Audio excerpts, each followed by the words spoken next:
Vanessa Gray sat alone at a table in a quiet, upscale restaurant nestled in the heart of Manhattan. Her designer suit was immaculate, her posture composed, but her eyes betrayed hesitation. She wasn't here by choice, not really. Her assistant, after months of persuasion, had finally signed her up for a blind date. Just one evening, the assistant had said. Vanessa had agreed, mostly to stop the nagging. Running a multi-million-dollar tech company left her no time for romance, let alone strangers. She glanced at the door again, half hoping he wouldn't show. Love, for her, was something filed away like an outdated business proposal, too messy, too unpredictable. Then he walked in. Daniel. He didn't look like the men she usually met at conferences or investor dinners. His clothes were simple, his presence humble, but his eyes held something she hadn't seen in a long time, kindness without agenda. They shook hands. His were rough, calloused, warm. He smiled easily, like someone who didn't take life too seriously. Vanessa was instantly disarmed, though she tried to hide it. She had built her empire with control, structure, and power. Daniel, it seemed, thrived in chaos, raising a daughter alone after losing his wife. As they started talking, Vanessa realized this wasn't going to be a typical date. There were no polished lines or forced laughter. Just honest conversation. And for the first time in years, she didn't feel like a CEO. She just felt seen. And maybe, just maybe, that scared her most of all. The conversation between Vanessa and Daniel unfolded naturally, like two people who had nothing to prove. Over candlelight and quiet jazz, she found herself sharing more than she expected, her childhood, her obsession with success, and the loneliness that came with it. Daniel listened without judgment, nodding thoughtfully, occasionally smiling in that calm, grounded way of his. In return, he spoke about his life. How he worked as a school counselor and how everything changed the night his wife passed away giving birth to their daughter, Lily. He had been just 28, suddenly a widower and a father in the same moment. I didn't know how to change a diaper, he chuckled, but I learned. For her. His voice held no bitterness, just quiet strength. Vanessa was moved. Here was a man who had faced loss and fear head-on, not by shutting down or running away, but by embracing what remained. He described bedtime stories, dance recitals, and Lily's obsession with pancakes shaped like animals. His eyes lit up with every memory. It was obvious, he didn't just love his daughter, he lived for her. Vanessa felt something stir inside her. It wasn't just admiration, it was a longing. A longing for something real, something raw.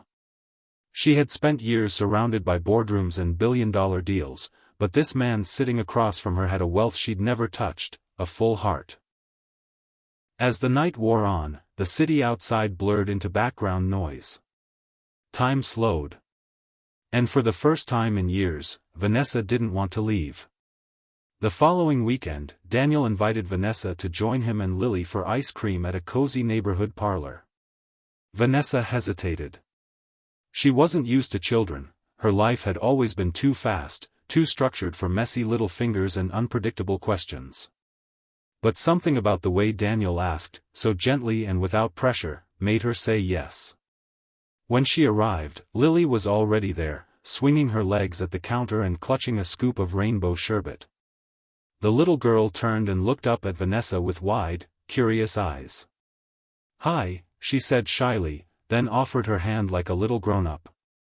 Vanessa smiled and shook it, surprised by the warm connection she felt almost instantly. The three of them sat outside at a picnic table, and soon Lily was chatting away. About her favorite cartoon, her school project, and the bunny she wanted for her birthday. Vanessa listened, charmed and slightly overwhelmed by the child's honesty and energy. When Lily accidentally dropped a scoop of ice cream, Vanessa instinctively reached over with a napkin and cleaned her up. It felt natural. Then, just as they were finishing, Lily leaned against Vanessa's arm and looked up at her with an innocent, thoughtful gaze. You look like my real mom, she said softly. Time stopped. Vanessa froze, spoon midair. Her heart stuttered. Daniel looked startled but said nothing. The words echoed in her mind, wrapping around something hidden deep inside her. It wasn't just a child's passing thought, it felt like fate whispering a secret she wasn't ready to hear. That night, back in her sleek, quiet penthouse, Vanessa couldn't shake Lily's words. You look like my real mom. They replayed in her mind over and over, stirring something long buried beneath her polished life. She poured herself a glass of wine, but didn't touch it. Instead, she walked into her bedroom, opened the bottom drawer of her nightstand, and slowly pulled out a small, faded envelope. Her fingers trembled. Inside was a letter, creased, worn, and stained with time. A letter she had written 6 years ago, but never sent. Back then, she had been younger, scared, alone. She was at the start of her career, pregnant from a relationship that had already ended. Her company was on the verge of major success. She had felt trapped. Everyone told her it wasn't the right time. And so, with a shattered heart, she had given the baby up through a closed adoption. She never saw her daughter. Never held her. Vanessa read the letter again, a message to the child she had given away, apologizing, explaining, and promising to think of her every day. And she had. In every board meeting, every late-night flight, every success, she had wondered, where is she? Is she okay? Now, a child she met by chance had called her Mom. Her hands gripped the letter tightly as realization crashed over her like a wave. Could it be possible? Could Lily be her daughter? Her carefully built world trembled, on the edge of something far more powerful than success, truth. A week later, Vanessa stood at Daniel's doorstep, the letter clutched in her hand. Her heart pounded. She had barely slept, her thoughts consumed by Lily, her laugh, her eyes, the way she had said, "You look like my real mom." Daniel welcomed her in, sensing the weight behind her silence. They sat in his cozy living room, surrounded by shelves of children's books and drawings taped to the walls. Vanessa slowly handed him the letter. As he read it, his expression shifted from confusion to shock. "I never knew Lily was adopted," she whispered. "But everything, her age, the timing, the way she looked at me. I had to find out." Daniel was quiet for a long moment. Then, without hesitation, he said, "Let's find the truth, together." Over the next few weeks, they searched. Daniel contacted the agency.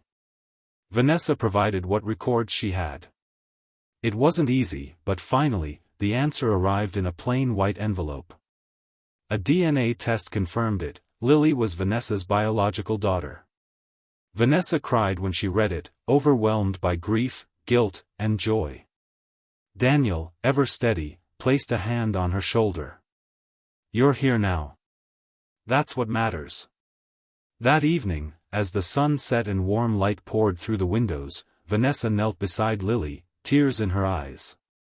"Sweetheart," she said softly, "remember when you said I looked like your real mom?" Lily nodded. Vanessa smiled through her tears. "You were right. I am." Lily wrapped her arms around her. "I knew it." And in that moment, something broken in all of them began to heal.